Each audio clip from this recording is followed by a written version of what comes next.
Third down and 4. Trips left, single man right. Henry back in the game as the running back. Ball is at midfield. Jackson in the shotgun. Fans on their feet. Play clock is at 6. Jackson gets the snap. Back to pass. Rush coming. Steps up. Gets away. Moving left. Flips his hips. Going deep. Down the field for Flowers. He's got it. Inside the 5. To the end zone. Touchdown Ravens. A 50-yard touchdown pass. Lamar Jackson, a magician in the backfield, gets away and finds Flowers for the TD, and the Ravens have retaken the lead. So now it's 3rd and 10. 1 minute exactly remaining. Ravens 24, Steelers 20. Winner goes to the playoffs. Loser goes home. Trips right, single man left. Rodgers gets the snap. He's back to pass. Looking left. Going deep left. Man wide open. It's caught. Touchdown Pittsburgh. Touchdown Steelers. Calvin Austin wide open down the left side. A 26-yard touchdown. And with 55 seconds to go, Pittsburgh has taken the lead. 26-24 Steelers. Boswell for another big PAT. His kick is up. It is no good. He missed it wide right. And the lead is 2. 26-24. Now a Ravens field goal could win it. Tyler Loop made his only try tonight from 40. He is 30 of 33 on the season. He has not missed from inside 50 yards. This will be a 44-yard attempt. It will come from the middle of the field. Here's the snap, the spot. The kick is on the way. It is no good. He missed it. It's wide to the right. And the Pittsburgh Steelers have won the division. The Steelers are going to the playoffs.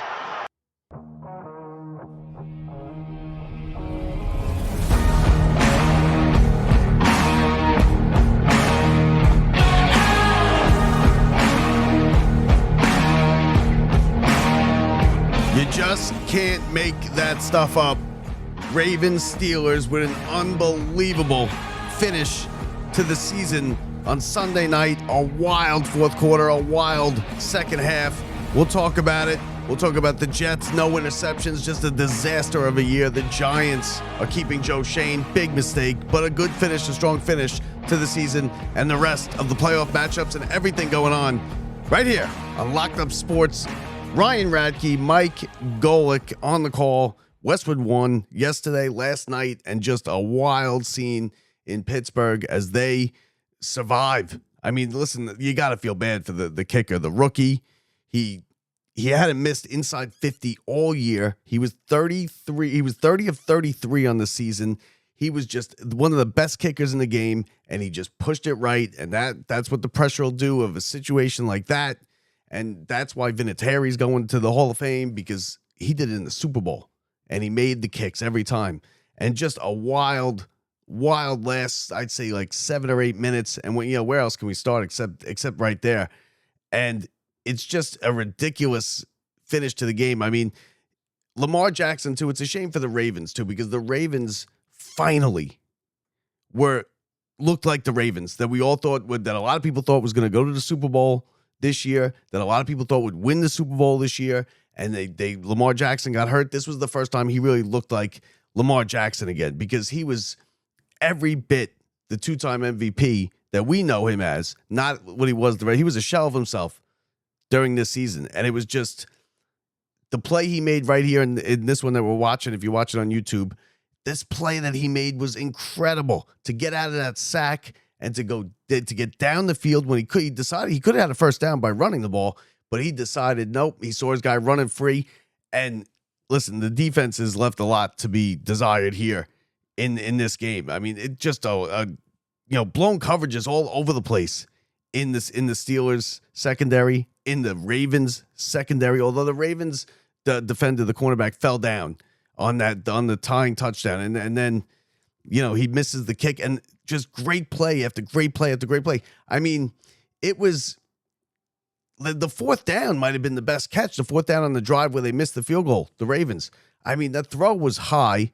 The guy went way up and got it. Just an unbelievable catch. And to get them into field goal position on fourth down with the season on the line. And Lamar Jackson running the ball looked good. And you know what? And I talk a lot of garbage about him, but give Rodgers credit too. He looked like he turned back the clock. He had a 20-yard run. He was throwing the ball all over the place. Rodgers was in this game. Rodgers was, 31 of 47 for 294 and a touchdown. 31 of 47. It's the most passes he's thrown in years. And it's the most completions he's had this year. He ran for the most yards he's had. He brought them back. It was vintage Rodgers. Vintage Rodgers of like 10 years ago. Just incredible stuff. And the fourth quarter, the way just a shootout broke out of nowhere. I mean, it started out as a shootout, kind of, right? They both scored right off the bat. And you thought, oh, well, this is going to be you heard even Tirico and Collinsworth on the telecast say, you know what, we're going to have a shootout. We thought it was going to be, 13-10 or 17-14 like it always is with the Ravens and the Steelers, because that's how it always is. And then the game kind of calmed down and it settled in, and the defenses started playing better, and nobody could really put it in. The Steelers had a chance at the end of the half, and I think that was a big moment for the Ravens, because when they came out in the second half, they looked a little bit bad. They didn't look as good right away, but they got the big stop at the end of the first half at the goal line on fourth down to turn it over on downs, and then the Steelers kind of just had the possession, had the ball the whole second half. The Steelers dominated the time of possession. They had long drives. The Ravens couldn't get off the field on third downs. They had a million third down conversions. The Steelers and Rodgers did, and then the Steelers hit some big plays in the fourth quarter. The one to Flowers, the two of them to Flowers. I mean, listen, you can't blow coverages like that. I don't know if the Steelers are going to be able to win next week in the wild card. We'll get to that, but you can't be blowing coverages like that. You have guys running free for both teams. I mean, like I said, the Ravens, the cornerback fell down, get a little bit of a pass there. But to have Flowers running free on two plays where there's not even a guy in the picture with him is just, you can't let that happen if you're the Steelers. This is not the Steelers. This is not the shutdown defenses that these two teams have usually had. And just a wild scene. And then the kid misses the field goal.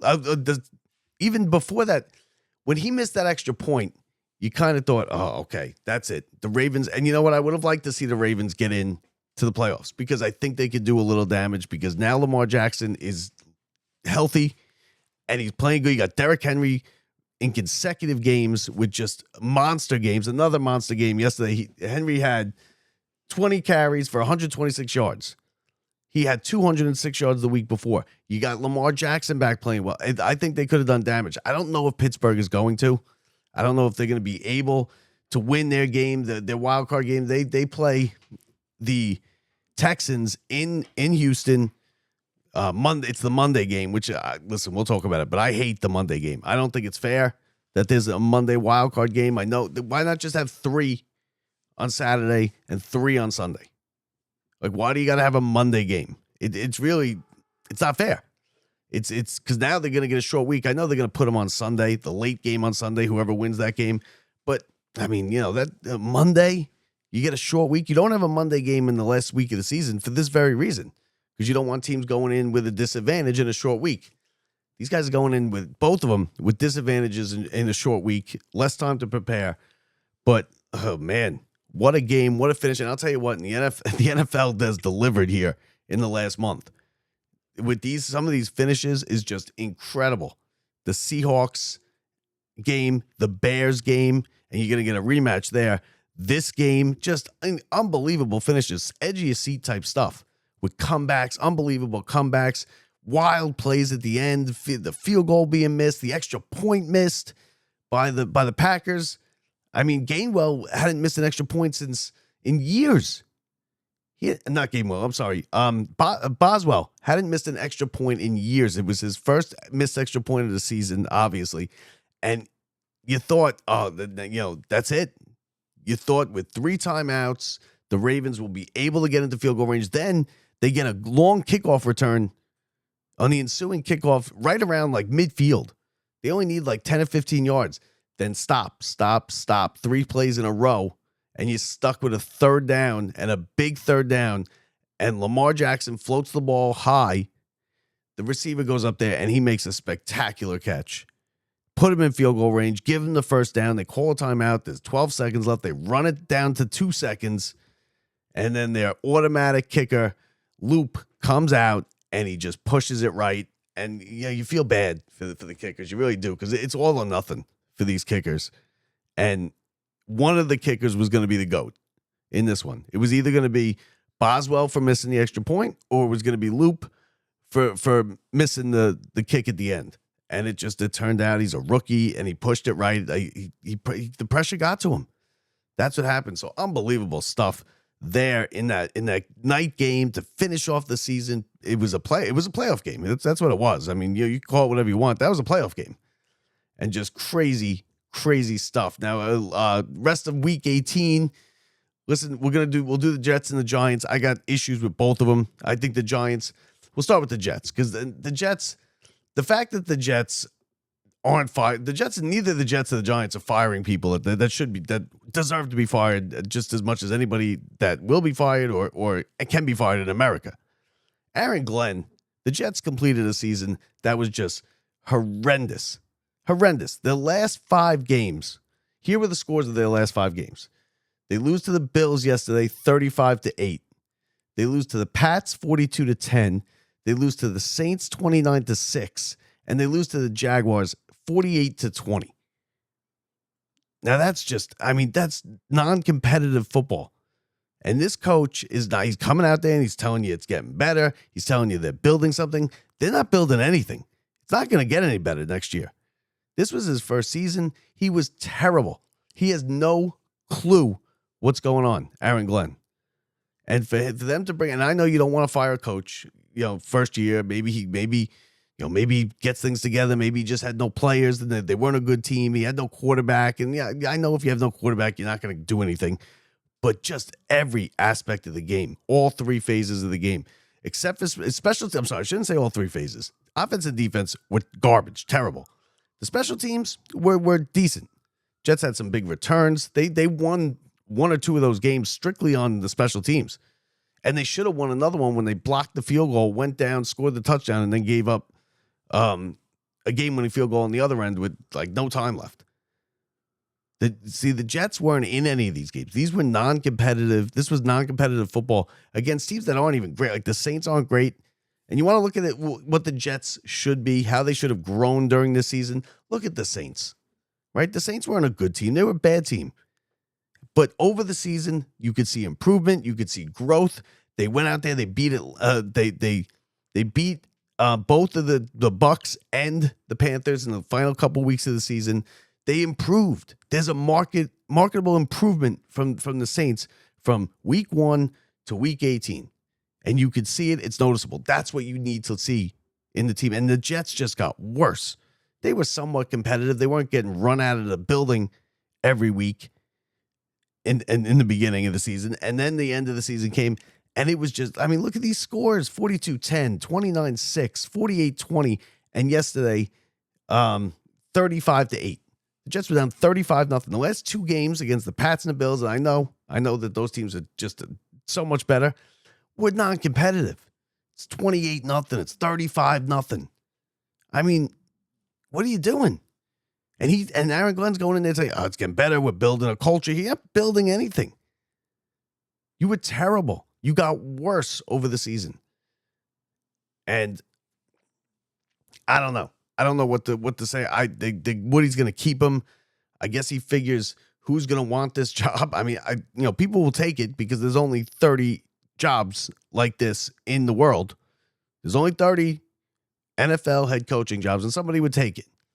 But you don't want to bring in another guy that's brand new, first coaching job. It just doesn't work. When you got a franchise like the Jets, you can't be bringing in these first-time coaches who just are, they're clueless, and they get no help from the owner. The general manager is lost as well, and it's just a complete disaster again for the Jets. And the fans are talking about, we wanted to lose, we want the draft picks, No. You've been doing this now 15 years. How many times are you going to sit there and go, all right, we want to lose this because we got the draft picks? Are you going to do it forever and just another generation will die off of Jets fans that never see them win anything? Kids in high school that have never seen the Jets play a playoff game. I mean, come on. So that's the Jets. And listen, they're keeping Aaron Glenn. They put it out there. They're keeping him. I thought maybe Woody would have a second thought after seeing these 2 games to end the season. Just not even close. Not even close. They could have had a say in the AFC East division champion. They could have had a say in it. Because if they beat the Patriots, and then even if they lost to the Bills would get it. If they lost to, make it competitive. Don't just have these teams steamroll over you, where you not even looking like you try. There's no adjustments. The Jets don't make any adjustments. They scored a touchdown in the fourth quarter and got a 2-point conversion, 35-8.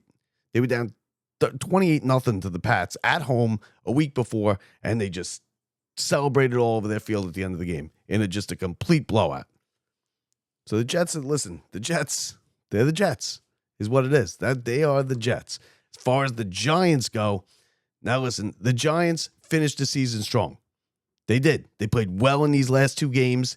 They won both of them. Jackson Dart looked good. They put up some points on the board, 34-17. I get the Cowboys. Dak Prescott didn't play the whole game, and they really had nothing to play for. But it's still the Cowboys. It's still the regular season. It's a win you want to get. I don't want to hear it about the number 1 pick and how they're drafting top 5.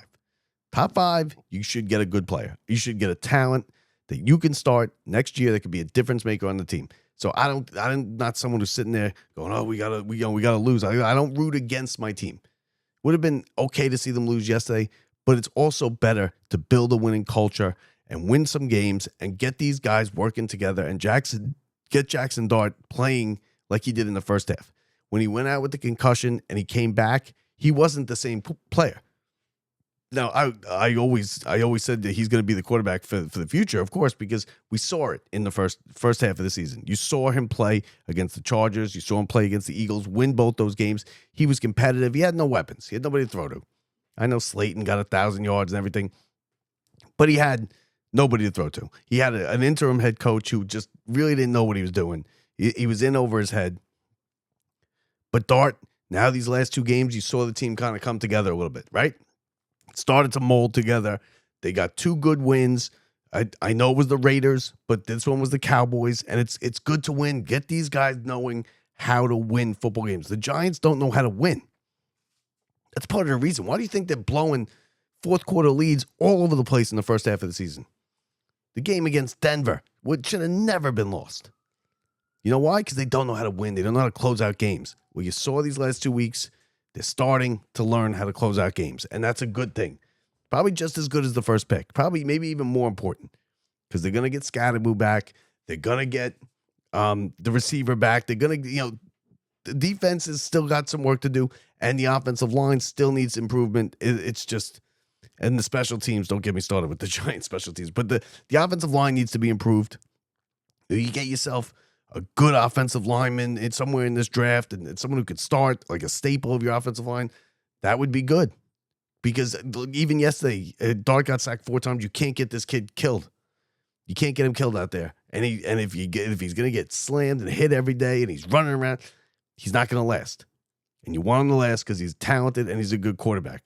That's the good with the New York Giants. Now, the bad with the Giants is they put out this statement. John Mara and Steve Tisch, this is what they said in a letter to the fans after the game. The 2025 season has been deeply disappointing, and the results on the field have not lived up to the standard this organization and our fans expect. As previously stated, Joe Schoen will remain our general manager and continue to lead the football operations and the search for the next head coach. Continuity and stability in the front office is important to our progress. We believe in our young core of talent, which we can build around for future success. Stability is not something that the Giants have. They've gone through 4 or 5 coaches in the last 10 years. This guy, Joe Schoen, it's the same thing. I don't care that he drafted Scatterboo and that he drafted the Dart, and you still lose. You got to have some kind of winning something. Giants don't win anything. They were 1-8 in the last 2 seasons. They have 5 wins over 2 years. Doesn't matter how much talent you have. If it doesn't produce and it gets hurt all the time and you don't win games, you're gone. The coach he hired was terrible. Fired. That would be the big thing. That's the big thing with the general manager. He hired this coach and he was a disaster. The quarterback guru. Could have told you. Anybody could coach Josh Allen. How hard is that? Guru for coaching Josh Allen and making him look good. Anybody could do that. He's a great quarterback. Hall of Famer. And this guy has done nothing but lose since he got here. And for them to let him pick the next head coach, I'm telling you, it's a mistake. It's going to backfire. It's not logical is what it's not. Because the coach is attached to the GM, and the coach gets fired, the GM most times has to go. And this is not one of the times where he's okay to stay. The fact that they're going back out with this guy to pick another coach is atrocious. It's terrible. And it's going to end up backfiring. And this team is just ready to kind of take some steps and be better and be competitive next year. And then the following year, probably, they could be a playoff team next year. The NFL, you could, go from worst to first very easily. Happens all the time. And there was some improvement. And they didn't have a coach there here at the end, and there was still some improvement. They won the 2 games at the end of the season. They were competitive in other ones. But to have, my God, you're going to let this guy pick another coach? So I think that's a big misstep, a big mistake by the Giants. I think they're going to live to regret it. This is what they said last year when they decided to keep Dable and Shane. They said, we're going to keep them, but there better be improvement. They won 1 more game for a total of 3 wins this year. Come on. I'm sorry, 4 wins. They won 2 more games for a total of 4 wins. That's not improvement. You could step in a win accidentally somewhere. It's going to happen. And they're letting this guy pick another coach after his other choice gets fired. Not good. Not good. And I'm straight up going to tell you it's not good. And you watch, believe me, trust me, believe me when I tell you this guy should not be the GM. Should not be the GM, period. It's atrocious. And the best part is the continuity and stability in the front office. You have no stability in the head coach over the last decade. The team has just nosedived into the ground since they won the Super Bowl, since Eli left. I hope everybody appreciates Eli, who deserves to go into the Hall of Fame this year, by the way, because look what they've done since he left and since Tom Coughlin left. It's been a nosedive into the ground and just the bottom of the barrel, sometimes worse than the Jets. This might have been the worst Jets year ever, and the Giants were close. Up until 2 weeks ago, they had less wins than the Jets. So just take that. Now, the rest of the NFL around Week 18, there were some big games. There were some big games. You had the Saints with a big one against the Falcons. The winner would get the winner would not go anywhere. Neither of these teams were going anywhere. But if the Falcons won, which they did, 19-17, the Carolina Panthers back in to the playoffs with a loss against Tampa on Saturday.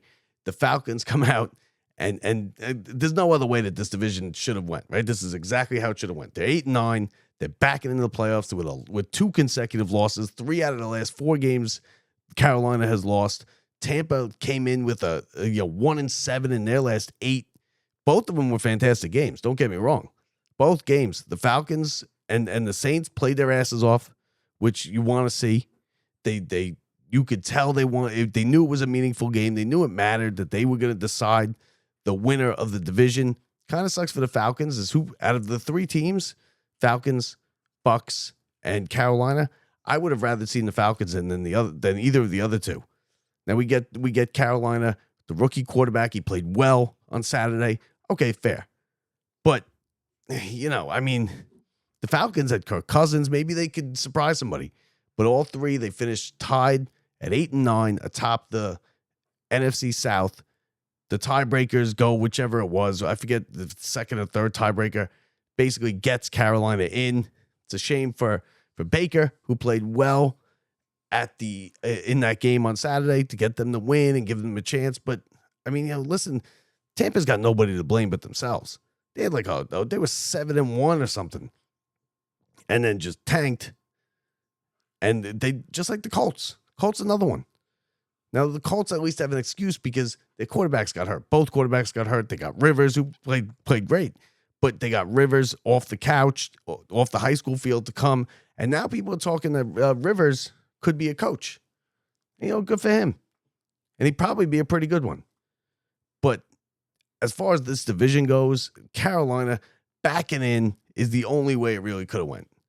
It's the only logical thing that would have happened there is the Carolina loses Saturday and then backs in with a win by the Falcons in New Orleans. Good game by both of them. And listen, they played well, the Falcons, and the Saints gave them everything they had. But, so Carolina gets a home playoff game next week against the Rams, who, listen, just 3 weeks ago, the Rams were being talked about as the 1 seed, best team in the NFL. They got the MVP. And now you're down at the 5 seed, and you got to go to Carolina. Now, I don't think Carolina is gonna be very competitive in that game, but the Seahawks get the bye, and the Seahawks look terrible for 3 weeks. They came into that game against the Niners on Saturday, and they dominated that game. The defense was lights out for the Seahawks. They get the bye, they get the 1 seed, and San Francisco loses that game. And rather than having home field throughout, a bye, Super Bowl in their building, if they get there. Now they got the Eagles in Philadelphia coming across the country, and just a bad matchup. Bad matchup because the Eagles have kind of hit their stride and they've been playing better. We'll get to them in a second with the Eagles and the Bears. On the other side, you got Texans visiting Pittsburgh. Good game. Jaguars, Bills. On the other side, the Bills, another one. Bills just kept digging themselves holes in the first half of games, and Josh Allen trying to pull them out of the fire, and he did it every time. And then the loss to the Eagles is what destroyed the Bills. So the Bills and the 49ers kind of got the raw end of the deal. They lost a game that they needed to win. The Rams too, with the Seahawks. They lost a game they needed to win, and now they got tough matchups in the first round. I think the Eagles will get by the 49ers because I think the Eagles kind of hit their stride here, and it worries me because I don't like the Eagles. But it worries me a little bit because I think they're playing better. I think they really hit their stride now. As far as the Eagles go, they had a chance to get the 2 seed. The Eagles lost to Washington. Washington got a late touchdown. The Eagles were driving down the field. They couldn't put it in to tie the game.